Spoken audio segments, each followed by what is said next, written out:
मज़ाहिब और पैगंबरों की क्या ज़रूरत है? खुदा ने दूसरे मज़ाहिब को बिगड़ने से क्यों नहीं रोका? आप कैसे जानते हैं कि कुरान में कोई तब्दीली नहीं? क्या आप ऐसा कर सकते हैं कि किसी बच्चे को सड़क के दरमियान में छोड़ दें और उससे कहें कि अपना घर तलाश करो? नहीं, मज़ाहिब एक से ज्यादा कभी नहीं हुए, कभी भी नहीं। इसीलिए कुरान ईसाइयों को बराह रास्त मुखातिब करता है, कुरान यहूदियों को बराह रास्त मुखातिब करता है, कुरान मुशरिकीन को बराह रास्त मुखातिब करता है। कुरान पूरी इंसानियत के लिए आया है।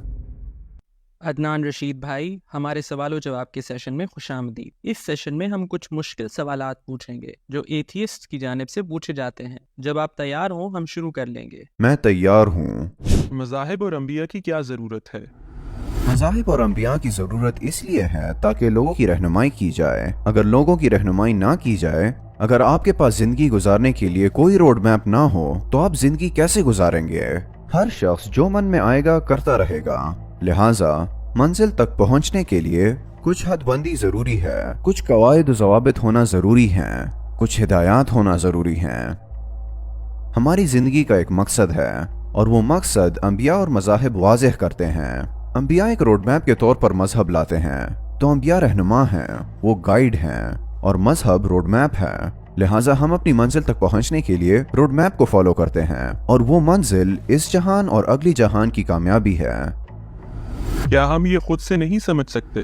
क्या आप ऐसा कर सकते हैं कि किसी बच्चे को सड़क के दरमियान में छोड़ दें और उससे कहें कि अपना घर तलाश करो?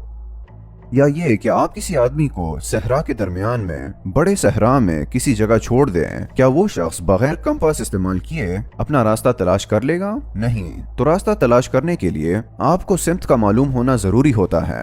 आपको सितारों से रहनुमाई लेना पड़ती है, आपको कदमों के निशानों पर चलना पड़ता है, आपको उन रास्तों पर चलना पड़ता है जिन पर पहले लोग गुजर चुके हों। तो ये वजह है कि रास्ता तलाश करने के लिए हिदायत और तालीमात का होना जरूरी है। ये ऐसा ही है कि आप किसी शख्स को सहरा के दरमियान में बगैर किसी रहनुमाई के छोड़ दें और उससे ये तवक्को रखें कि वो अपना रास्ता ढूंढ ले। इसी तरह जिंदगी में कामयाबी हासिल करने के लिए हर इंसान को रूहानी तौर पर भी और जिस्मानी तौर पर भी रहनुमाई की जरूरत होती है। क्या जिंदगी का मकसद अंबिया के बगैर मालूम नहीं हो सकता? ऐसा करना नामुमकिन होगा, इसलिए कि पहली बात यह कि कोई इंसान जिंदगी के मकसद को कैसे पहचानेगा सिवाय उसके कि अल्लाह की तरफ से आने वाला कोई ये बताए कि जिंदगी का मकसद क्या है। क्योंकि उस सूरत में जिंदगी का मकसद हर इंसान का दूसरे इंसान से, हर शहर का दूसरे शहर से, हर कल्चर का दूसरे कल्चर से, हर जमाने का दूसरे जमाने से मुख्तलिफ होगा। ठीक है, तो आपके पास जिंदगी का मकसद एक नहीं होगा, आपके पास 1 बिलियन जिंदगी के मकसद जमा हो जाएंगे। इसलिए अल्लाह सुब्हाना व तआला जिसने हमें पैदा किया वो पैगंबरों को भेजता है जो हमें जिंदगी का असल मकसद बताते हैं, और वो मकसद अल्लाह की इबादत करना है ताकि ये दुनिया एक अच्छी जगह बन सके। और ऐसा करने का तरीका सिर्फ ये है कि अपने खालिक की अताअत की जाए। जैसा कि कोई मैन्युफैक्चरर जब कार बनाता है तो वो आपको एक किताबचा भी भेजता है, ऐसा ही है ना? और वो आपको बताता है कि इस कार का मकसद क्या है और इसे किस तरह चलाना है। तो हमारा खालिक जिसने हमें बनाया है, जिसने ये सारी कायनात बनाई है, वो बेहतर तौर पर जानता है कि हमें क्या करना चाहिए और कैसे जिंदगी गुजारनी चाहिए। लिहाजा जिंदगी का मकसद बनाने वाले की तरफ से बताया जाता है। अगर कोई बनाने वाला है, अगर कोई खालिक है, फिर हमें उसकी बात मानना होगी और उसकी हिदायत किसी दूसरे की हिदायत से ज्यादा अहम होंगी। खुदा ने दूसरे मज़ाहिब में बिगाड़ क्यों आने दिया? अल्लाह सुब्हाना व तआला ने दूसरे मज़ाहिब में बिगाड़ इसलिए आने दिया क्योंकि वो हमेशा के लिए नहीं थे, वो पूरी इंसानियत के लिए नहीं थे, वो मखसूस वक्त और मखसूस लोगों के लिए थे। और अगर इन मज़ाहिब में तब्दीली ना होती तो वो लोग इन्हीं पर अमल करते रहते और इन्हीं को हक समझते रहते, या इन्हें हतमी तौर पर हक समझते, या हमेशा के लिए हक समझते। हालांकि ऐसा नहीं था। वो हमेशा के लिए नहीं आए थे। उनका मकसद इंसानियत के लिए आखिरी पैगाम नहीं था। मिसाल के तौर पर जब बनी इसराइल की तरफ नबी आए तो वो उन बस्तियों के लिए, उन लोगों के लिए और उस वक्त के लिए आए थे। चुनांचा हर बस्ती, हर शहर में, या यूं कह लें कि हर कौम के लिए अलग नबी भेजे गए और उन्हें एक मखसूस जिम्मेदारी दी गई। जब वो जिम्मेदारी पूरी हो गई तो वो पैगाम ऐसे हो गया कि गोया खत्म कर दिया गया हो, कैंसिल कर दिया गया हो। ठीक इसलिए कि इसके बाद एक नया पैगाम आ जाता था। तो जब नया पैगाम आता था तो पुराने पैगाम को बाकी रखने का क्या मकसद? तो मेरे ख्याल में अल्लाह ताला ने अरादी तौर पर यह तरीका इख्तियार किया ताकि इंसानियत को बताया जाए कि ये सब के लिए नहीं है, ये तुम सब के लिए नहीं है, ये उस वक्त के उन लोगों के लिए है और उसके बाद मुस्तकबिल में कुछ नया आने वाला है। क्या ऐसा मुमकिन नहीं था कि शुरू से एक ही वर्जन आ जाता? मज़ाहिब कभी भी एक से ज्यादा नहीं थे, कभी नहीं। ऐसे लोग जिन्हें समंदर, जमीन, मुश्किलात, खतरात ने घेरा हुआ हो, उनके लिए दीन हमेशा से एक ही रहा है। कदीम जमाने में लोग दुनिया में ऐसे सफर नहीं करते थे जैसे हम आज करते हैं। ठीक, वो जोग्राफियाई तौर पर बहुत महदूद रहते थे, तो जब उनके पास एक पैगाम आ जाता तो ये पैगाम सिर्फ उनके लिए होता था।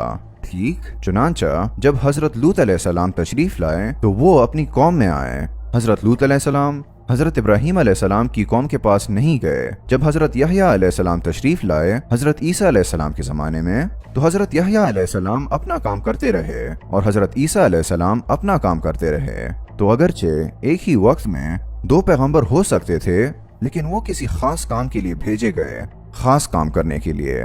तो एक कौम की तरफ भेजे गए, एक नबी के पास एक ही पैगाम होता था, उनके लिए कभी दूसरा पैगाम नहीं होता था। कुरान मुनफरिद है। कुरान ऐसे वक्त में नाजिल हुआ जब दुनिया बहुत मुतहर्रिक हो चुकी थी। लोग, बिलखसूस मिडिल ईस्ट के लोग, एक दूसरे को जानने लगे थे। ईसाई और यहूदी और अरब एक दूसरे को अच्छी तरह जानते थे।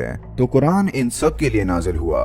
इसीलिए कुरान ईसाइयों को बराह रास्त मुखातिब करता है, कुरान यहूदियों को बराह रास्त मुखातिब करता है, कुरान मुशरिकीन को बराह रास्त मुखातिब करता है। तो कुरान हैरत अंगेज तौर पर तमाम लोगों को मुखातिब करता है। कुरान पूरी इंसानियत के लिए आया है। कुरान अन्नास के लिए आया है। अन्नास के मानी हैं लोग। आप ये कैसे जानते हैं कि कुरान में कोई तब्दीली नहीं हुई? अच्छा सवाल है। हम ये इसलिए जानते हैं क्योंकि हमारे पास नबी करीम सल्लल्लाहु अलैहि वसल्लम के सहाबा के ज़माने के नुस्खे मौजूद हैं। वो लोग जिन्होंने कुरान पाक बराह रास्त नबी करीम सल्लल्लाहु अलैहि वसल्लम से सीखा, उन्होंने कुरान के नुस्खे तैयार किए।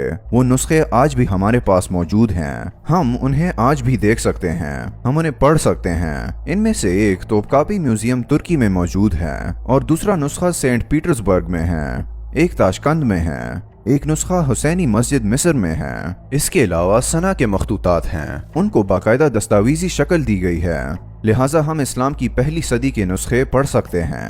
जब हजरत मोहम्मद सल्लल्लाहु अलैहि वसल्लम के बहुत से सहाबा जिंदा थे जिन्होंने मुमकिना तौर पर खुद इन नुस्खों से पढ़ा, हमारे पास वो नुस्खे मौजूद हैं। जब हम इन नुस्खों की तहरीरों के दरमियान मवाजना करते हैं तो वो तहरीरें और ये तहरीरें जिसे हम आज पढ़ते हैं वो बिल्कुल लफ्ज ब लफ्ज एक ही है, लफ्ज ब लफ्ज है। वो नुस्खे जिन्हें सहाबा हजरत मोहम्मद सल्लल्लाहु अलैहि वसल्लम के शागिर्दों ने पढ़ा है वो बिल्कुल वैसे ही हैं जैसे हम आज पढ़ते हैं। इस तरह हम जानते हैं कि कुरान तब्दील नहीं हुआ। हमारे सवालात का जवाब देने के लिए शुक्रिया। हम दोबारा कुछ नए सवालात के साथ वापस आएंगे। ठीक है, कोई बात नहीं। आप और सवालात ले आएं और हम उनके साथ भी यही करेंगे।